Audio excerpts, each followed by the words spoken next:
নমস্কার সবাইকে। আমি কুহেলি। আমার গোলমরিচের আবারও একটি ভিডিওতে আপনাদের সবাইকে স্বাগত জানাই।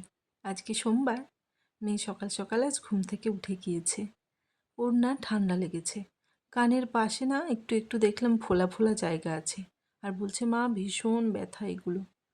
তো আমি ভাবলাম এগুলোর জন্য না হোমিওপ্যাথি ওষুধটা খুব ভালো কাজ দেবে। তাই ও স্কুল যাওয়ার সময় ওর বাবা ওকে ডক্টর দেখিয়ে একেবারে নিয়ে চলে যাবে। আর ওকে একটু চা খাইয়েই আমি ওকে একটু পড়ালাম, তারপরেই রান্নাবান্না করে নিচ্ছিলাম। আর রান্না করেছিলাম আজকে একটু ফুলকপি আলুর ঝোল। আর ওটা না এক্কেবারে মাংসের মতোই বানিয়েছি, আর খেতেও খুব সুন্দর হয়েছে।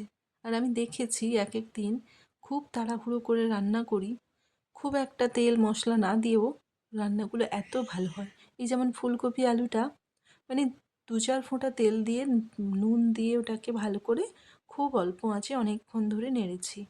তারপরে যেমন মশলা কষিয়ে ওটা কষিয়ে পরিমাণ মতো জল দিয়ে ঢেকে দিয়েছি। খুব ভালো খেতে হয়েছে। আমি না ভিডিও বানাচ্ছি বলেই যে এত এত তেল দেবো মশলা দেবো সবাইকে দেখানোর জন্য, এটা আমি এক্কেবারে পছন্দ করি না। নিজেদের স্বাস্থ্যটাই আগে। আমি কাউকে দেখাতে গিয়ে এত তেল ভাসিয়ে রান্না করলাম। হ্যাঁ, রান্নাটা হয়তো দেখতে খুব ভালো লাগবে, কিন্তু সেটা আমার স্বাস্থ্যের জন্য একেবারেই ভালো না। আর বাড়িতে ২টি বাচ্চা রয়েছে, তো ওদের কথা ভেবেই আমি একটু রান্নাবান্না সেই মতো করি।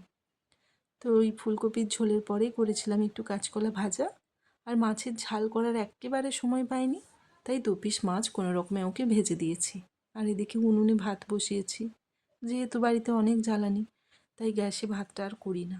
উনুনে বেশ কয়েকটা জ্বালানি একসাথে দিয়ে চলে এলাম, ও ঠিক হয়ে যায় ধীরে ধীরে।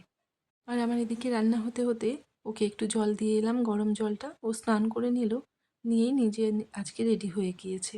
তারপরে ওকে খাইয়ে দাইয়ে ওর বাবা এলো স্কুলে নিয়ে যাবে বলে। আর ওকে দিয়ে আসার জন্য প্রতিদিন এই পুচকিটা আসে, আমাদের বাড়ির ছোট পুচকিটা।